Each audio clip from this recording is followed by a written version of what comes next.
좋아요, 구독! 네, 그렇다면 가장 먼저 우리 시청자분들께서 가장 궁금해하실 만한 첫 번째 이슈 짚어보도록 하겠습니다. 바로 이 중동의 지정학적 리스크죠. 네, 중동에는 다시 전쟁 리스크가 불어닥쳤습니다. 이 전쟁이 과연 어떠한 양상으로 흘러갈지 누가 정확하게 예측할 수 있겠냐마는 우리 박사님께서는 어떻게 예측하고 계신지 함께 질문 드려보도록 하겠습니다. 박사님 어떻게 보고 계신가요? 네, 원래 전쟁이라는 불확실한 요소는 좀 예측이 불가능한 부분이죠. 네. 러시아 우크라이나 전쟁도 뭐 다들 전쟁이 안 일어날 것으로 봤고 과거에 있었던 뭐 중동 1, 2, 3차 전쟁 모두 전혀 예상하지 못한 상태에서 조그만한 어떤 촉매가 큰 전쟁을 좀 확전되는 이제 전쟁으로 확전되는 그러한 모양을 항상 보여왔거든요. 그래서 특히나 중동 지역의 문제는 뭐 저는 전문가는 아니지만은 상당히 국가라는 개념하고 정당 내지는 무장 집단이라는 어떤 존재가 서로 혼재되어 있습니다. 지금 팔레스타인만 해도 하마스는 이제 무장 정당이잖아요. 그러니까 이제 국가가 아닌 이런 정당, 뭐 헤즈볼라라 할지 이런 정당들이 군사 집단들이 때로는 과격한 행동을 보이면서 어떤 액션을 보이면서 전체적으로 뭐 판을 깬다 그럴까요?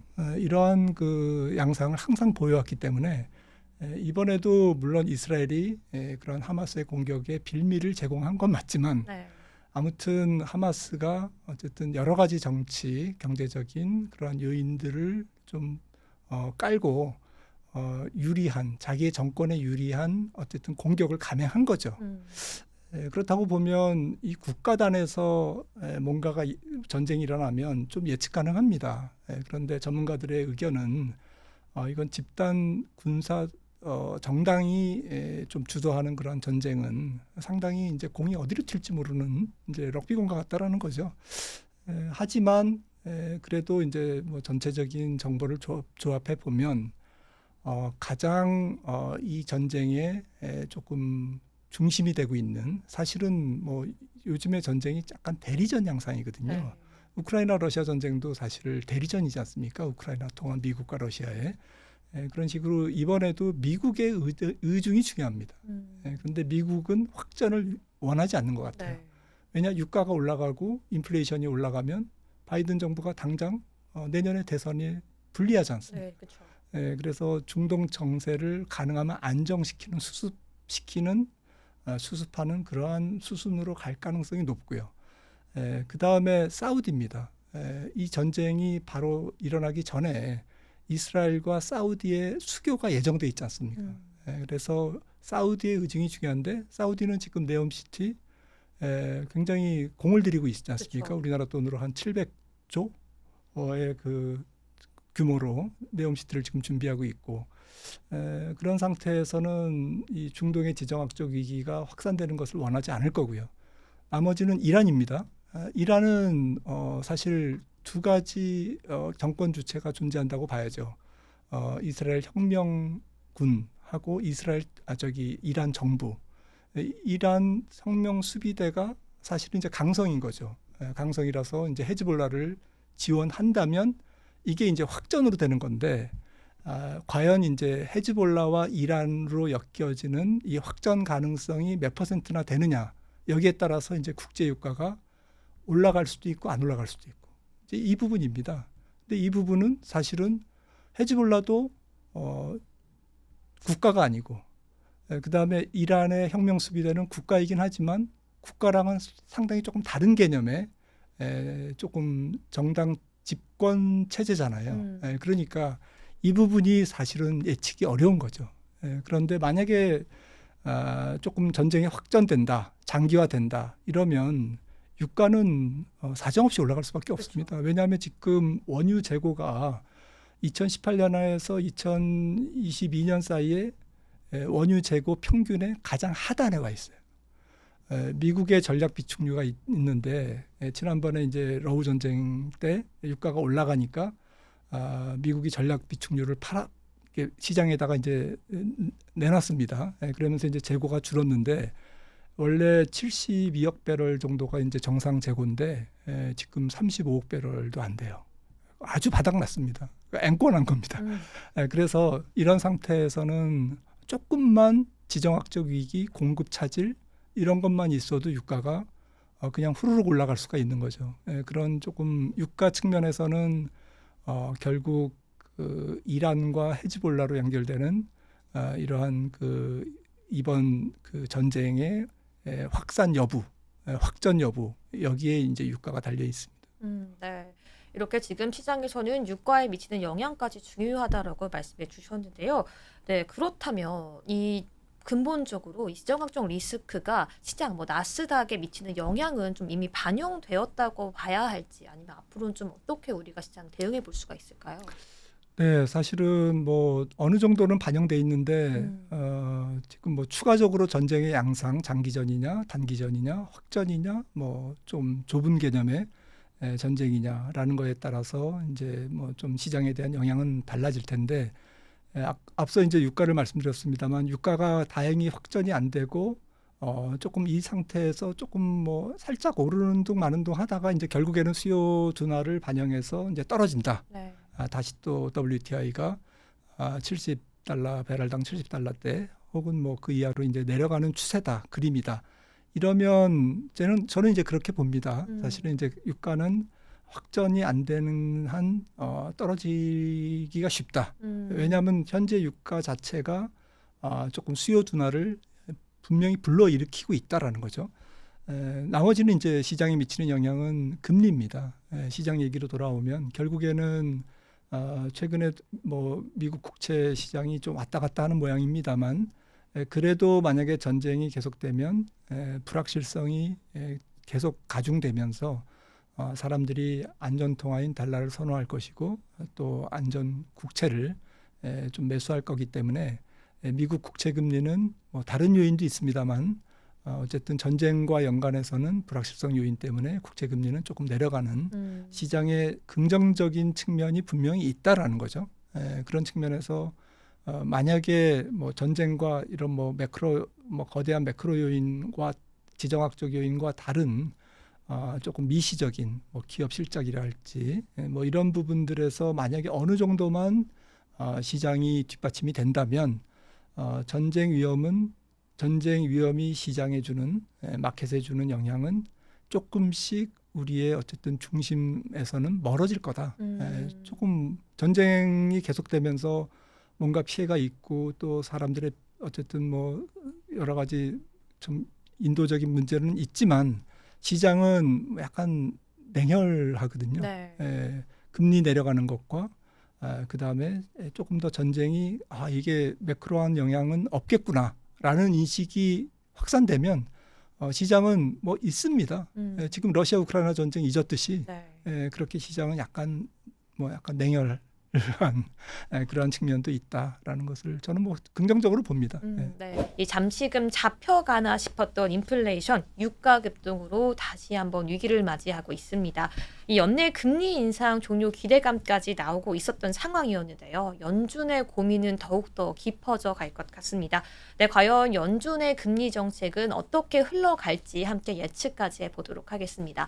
네, 박사님, 사실 우리 시장에서는 이 금리 정책 한 번 정도의 인상 이후에는 좀 쭉 유지가 되다가 내년 중순 이후에 좀 금리 인하가 나오지 않을까 이런 기대감이 시장에 있었는데 지금 이렇게 좀 원유도 치솟고 글로벌적인 좀 불안감까지 있는 상황에서 우리가 좀 어떻게 금리 정책을 예측해 봐야 될까요? 네, 뭐 지금 시장에서는 10월 30일부터 11월 1일에 있는 뭐 거의 다음 주네요. 네. 다음 그 국가 시점 기준으로. 근데 뭐 금리 동결이 있겠죠. 금리가 동결되겠죠. 11월 1일 FOMC에서는. 근데 이제 12월 13일 FOMC에서는 처음에는 조금 인상할지도 모른다라고 이제 사람들이 봤다가 말씀 주셨듯이 최근에 뭐 전쟁 문제도 있고 또 유가 급등 뭐 이런 부분들이 있기 때문에 연준이 12월 13일에도 금리를 저는 올리지 않을 것 같습니다. 저는 이제 원래는 이제 반반으로 보고 약간 55대 45 올릴 가능성이 조금 높지 않을까 이렇게 생각을 했었는데 조금 저는 이제 물 건너 갔다. 올해는 이제 금리는 인상 없다. 그게 마지막 금리 인상일지는 모르겠지만 지난 7월이 네. 어쨌든 거의 저는 마지막 금리 인상이 이미 지난 7월 달에 지나갔다라고 생각을 하고 있고 네. 연준의 최종 기준금리 상단은 5.50 현재 5.50%가 이제 상단이 될 가능성이 높다. 역사적 상단이 될 가능성이 높다고 보고 있고요. 이제 문제는 인하지 않습니까? 근데 인하 시점이 저는 조금 좀 많이 길어질 것 같아요. 그러니까 보통은 연준이 마지막 금리 인상 시점부터 첫 금리 인하 시점까지의 시차가 평균으로는 지난 한 70년간 6개월밖에 안 됐어요. 네. 그러니까 한 6개월 정도 되면 한 반년 정도 되면 연준이 금리를 내렸던 경우가 많았다라는 거죠. 네. 그렇다면 확률적으로 지난 7월이 마지막 금리 인상이었다면 내년 1월에 금리를 내릴 거다 이런 뭐 단순한 확률적인 그런 계산도 나오는데 이제 그렇게 될 리는 없다라고 생각을 하는 게 인플레이션이 잡히긴 잡히지만 완전히 잡히지는 않았어요. 그리고 말씀 주셨듯이 원유 가격도 지금 어떻게 될지는 아직도 아무도 모릅니다. 전쟁 자체가 불확실성이 있기 때문에 뭐 150불 안 간다고 말씀드렸지만 제가 그걸 100% 개런티할 수는 없는 거잖아요. 그렇죠. 전쟁이라는 게 뭐 모두의 말씀 나눴듯이 네. 이게 정말 어디로 튈지 모르는 거기 때문에 당사자조차 모르는 거니까요. 네. 당사국조차 모르죠. 그래서 이런 부분에서 뭐 어떤 시청자분들은 원유는 뭐 통화 정책을 어떻게 할 수가 없는 거기 때문에 그거는 배제해야 되지 않느냐 이렇게 생각하실지도 모르겠지만 원유 가격이 올라가면 결국에는 PPI가 CPI에 영향을 주고 CPI가 근원 CPI에 영향을 줍니다. 네. 유가 올라가면 뭐 비행기 티켓값부터 모든 게 다 올라가잖아요. 그렇죠. 음식값도 올라가고 도시가스비 올라가니까 모든 뭐 서비스 요금이 다 올라갑니다. 네. 그런데 왜 근원 PC 근원 CPI에 영향을 안 주겠어요? 당연히 네, 다만 이제 한 두세 달 시차가 있을 뿐인 거죠. 그러니까 어쨌든 그 질문에 다시 돌아와서 연준으로서는 물가가 완전히 잡히는 것을 확인하고 금리를 내릴 것 같아요. 네. 그러면 그 정도의 연준이 확신을 가질 정도의 물가 수준은 도대체 몇 %일까라는 것이 이제 궁금한데 네. 제 생각에는 뭐 딱히 정답은 없습니다만은 지금 경제에 영향을 조금 중립적으로 영향을 주는 금리를 중립금리라고 하는데 네. 이 중립기준금리를 한 2.5%로 연준은 보고 있습니다. 물론 이제 그 자체도 지금 논쟁이 있습니다. 조금 더 올라간 게 아니냐. 이제 그래서 최소한도 지금 한 3.5% 정도는 그 물가가 3.5% 정도는 아래로 내려가야 그러면 실질 기준금리 물가에서 기준금리를 뺀 실질 기준금리는 한 1%포인트 정도 되지 않습니까? 만약에 네. 3.5%의 근원 그렇죠. PC이면 네. 3.5%에 도달하는 게 연준은 올해 말에 3.6%를 찍었어요. 지난 9월 FOMC에서 연준 위원들이 자기네들이 볼 때는 연말에는 3.6%. 그러니까 내년 들어가면 만약에 이제 근원 물가가 올해 3.6 정도 아래로 내려가는 내년 1월부터는 언제라도 금리를 내릴 준비는 돼 있을 거예요. 네. 문제는 경기죠. 경기가 안 꺾이면 내릴 명분이 없습니다. 근데 지금 미국 경기가 어떠냐면 3분기가 지금 아틀란타 연은의 GDP 나오는 캐스팅에서 5.9%, 골드만삭스나 JP모건은 4%를 보고 있어요. 상반기가 2%였잖아요. 네. 그러면 올 전체 성장률이 2.5% 이상이 되는데 3% 가까이 되는데 이 3%의 올해 성장률은 어느 정도냐면요.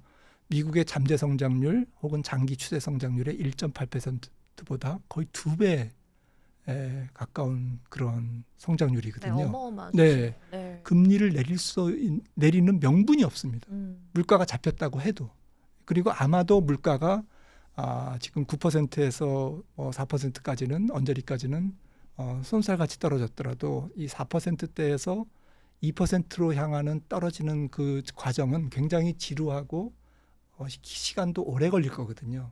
그런 측면에서 연준도 물가 요인이 충족되더라도 경기 쪽에서 조금 냉각이 안 나오면 쉽게 금리를 내릴 수 없을 거다라는 측면에서 결론 네. 저는 내년 9월 정도에 금리를 내리지 않을까라고 생각을 합니다.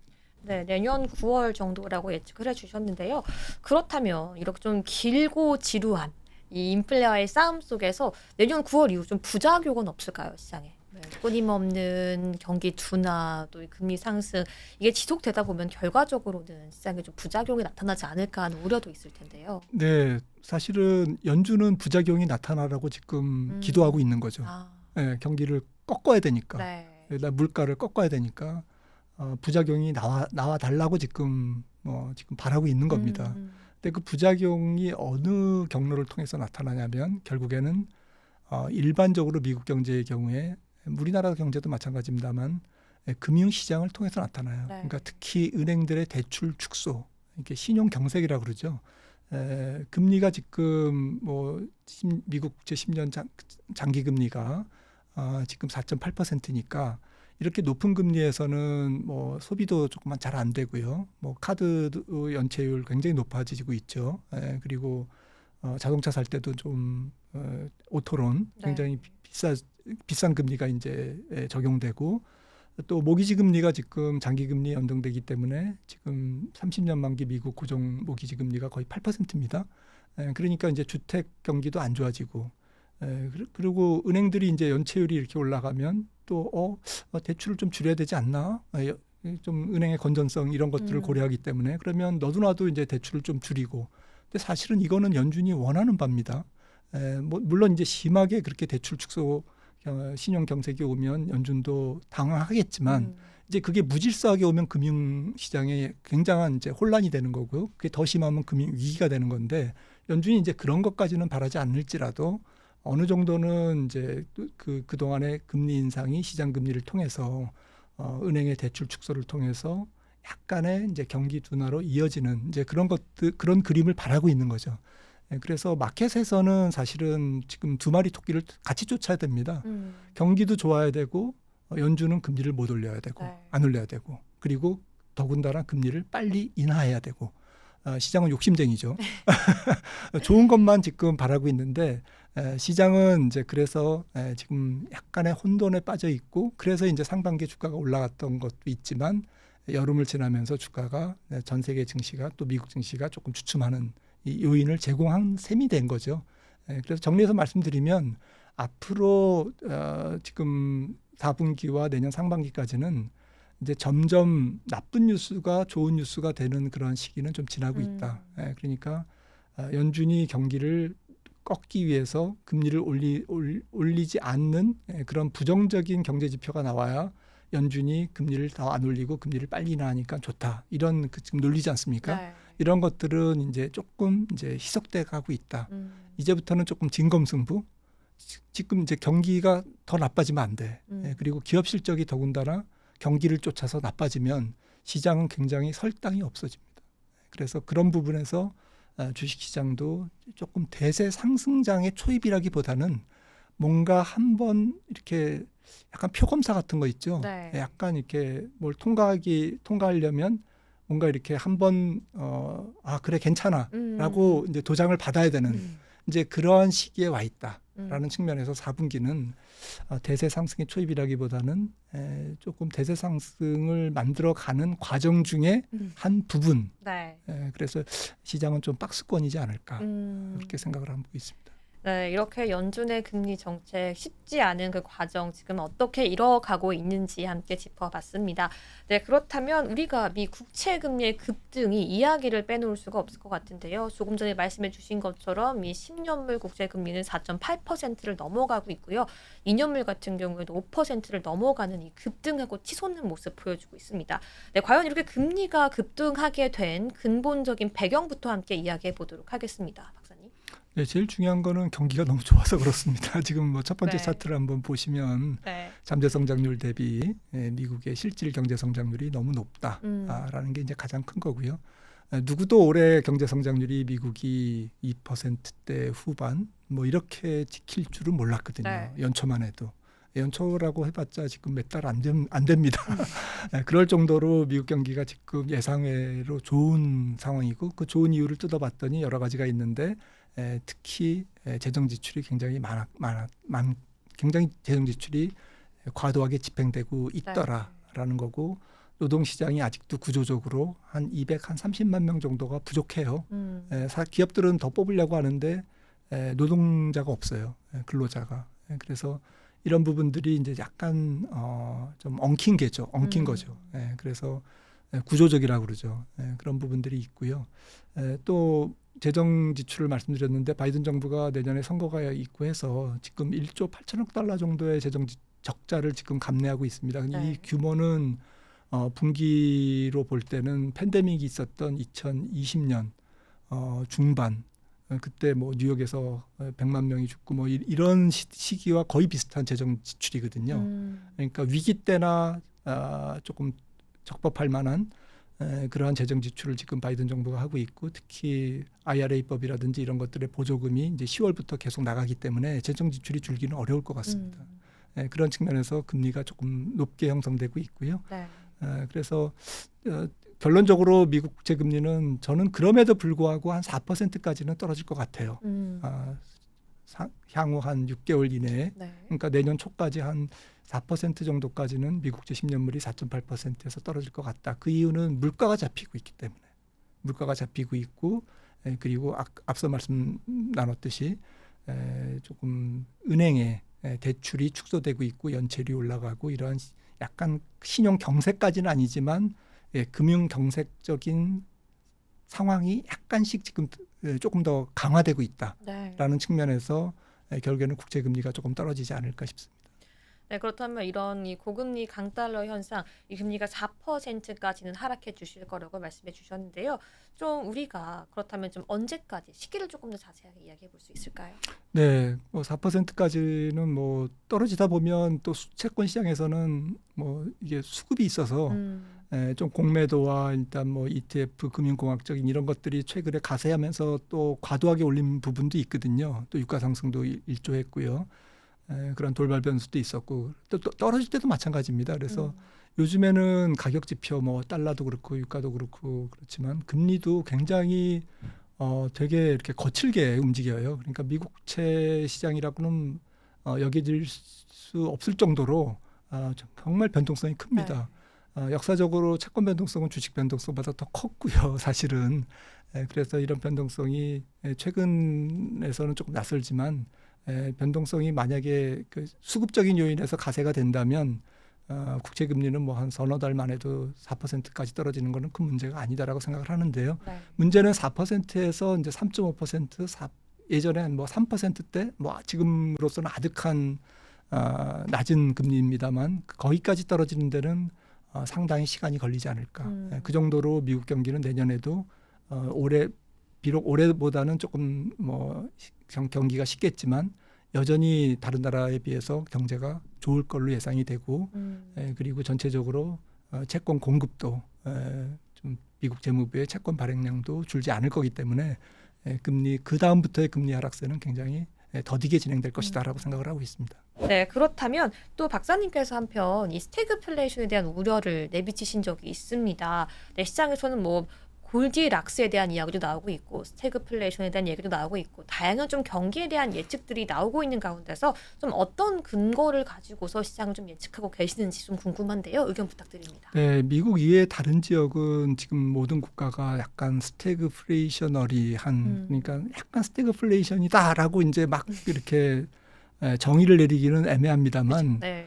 성장 전망은 약간 낮아지고 물가 전망은 높아지는 이제 그런 부분들이죠. 그러니까 사실은 성장 전망이 낮아지면 물가 전망도 낮아져야 되는데 기대 인플레이션은 계속 높다든지 또 실제로 소비자 물가는 아직까지도 높게 찍히고 있다든지 이런 상황이 지속되고 있어서 스태그플레이션적 상황이다. 음. 그런데 이게 조금 더 이어질 수는 있겠다. 4분기 내년 1분기 정도까지 이어질 수 있고 잘못하면 내년 전체로도 이어질 수 있다라고 생각을 하고 있는 이유가 전체적으로 지금 뭐 우리나라 물가만 해도 최근에 소비자 물가가 다시 2.6% 7%에서 3.7%로 뛰었고요.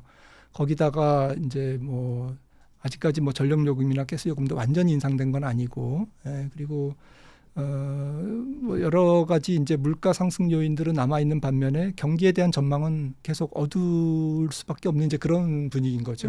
그렇다고 보면 우리나라 매크로 환경이 조금 스태그플레이션 함정에 조금 가까워지고 있는 게 아닌가라는 우려를 조금 떨쳐낼 수가 없네요. 네, 맞습니다. 이렇게 스태그플레이션이라는 언급까지 말씀을 해주셨고요.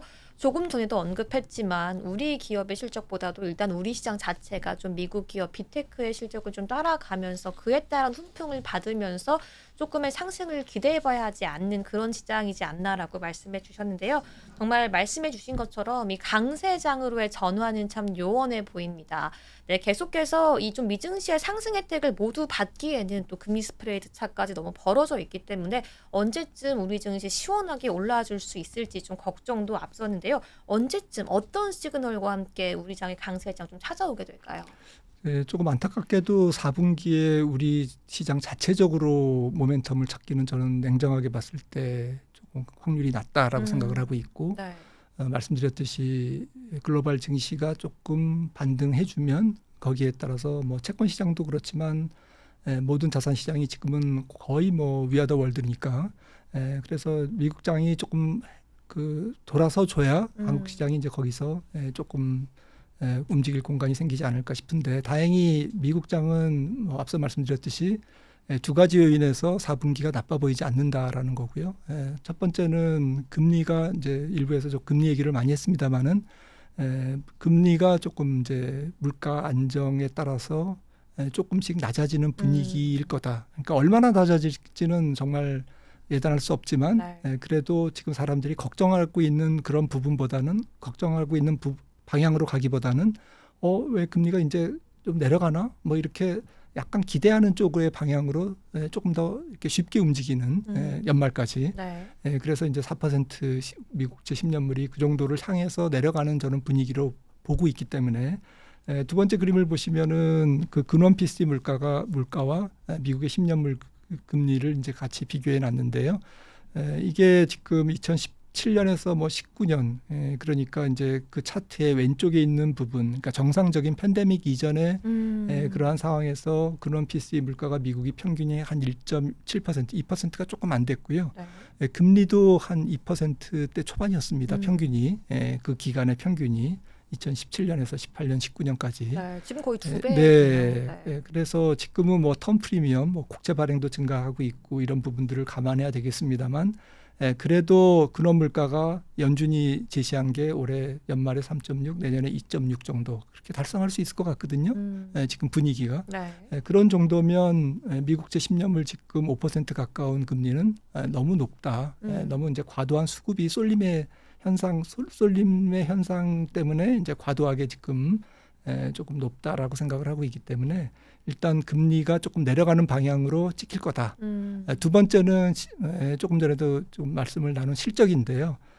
실적과 경기인데 이 실적과 경기가 아무래도 미국은 골디락스 상황이라는 거죠. 뭐 내년 가면 이제 모르겠습니다만 4분기만 딱히 딱 잘라서 말씀드리면 4분기는 경기가 급냉하는 구간은 아니고 그냥 적당히 좀 이렇게 우왕좌왕하는 그런 구간인데 상대적으로는 다른 나라에 비해서 굉장히 높고, 그다음에 시가총액을 크게 큰 부분을 차지하고 있는 빅테크들은 실적이 전혀 뭐 이렇게 죽을 생각을 안 하고 이런 좋은 분위기에서 4분기 실적까지 이제 지금 3분기 실적이 마무리되고 있습니다만은 4분기 실적까지 그렇게 이어질 가능성이 높기 때문에 미국 증시는 금리 하락과 기업 실적의 개선 그리고 경기의 골디락스 때문에 조금 산타랠리까지 올지는 모르겠습니다만 어쨌든 그 12월 하순까지 거의 연말 장세까지 그렇게 큰 폭으로 빠지기보다는 오히려 틈틈이 올라가는 속성이 조금 오뚜기 같이 올라가는 속성이 저는 강할 거라고 생각을 하고 있거든요.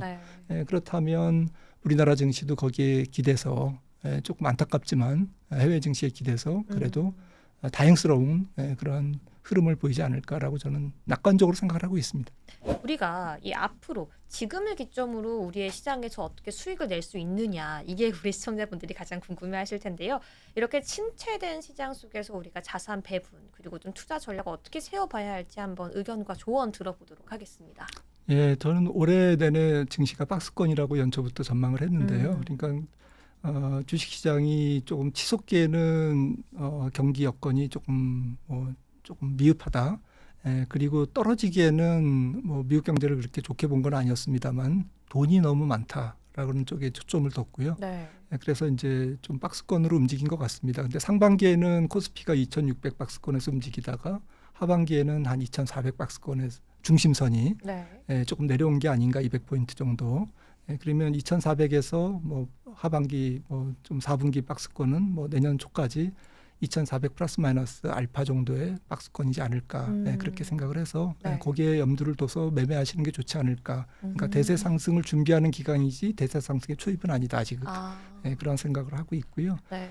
뭐니 해도 저는 전략을 빅테크 중심으로 매매를 하시는 게 좋을 것 같아요. 우리나라의 빅테크라고 하면 뭐 반도체가 되겠습니다만 어쨌든 뭐 해외 주식을 하시는 분들은 빅테크 중심으로 조금 계속 매매를 하시면 물려도 조금 막말로 빅테크에서 물리면 또 답이 있다라고 생각을 하고 있고 이 4차 산업혁명은 앞으로도 좀 지속된다라는 관점에서 우량하고 돈을 많이 버는 성장 기업들이 빅테크고 이제 그런 기업들이 미국에 많이 상장돼 있기 때문에 우리가 그런 쪽에 초점을 두지 않을 수 없다라는 거고요.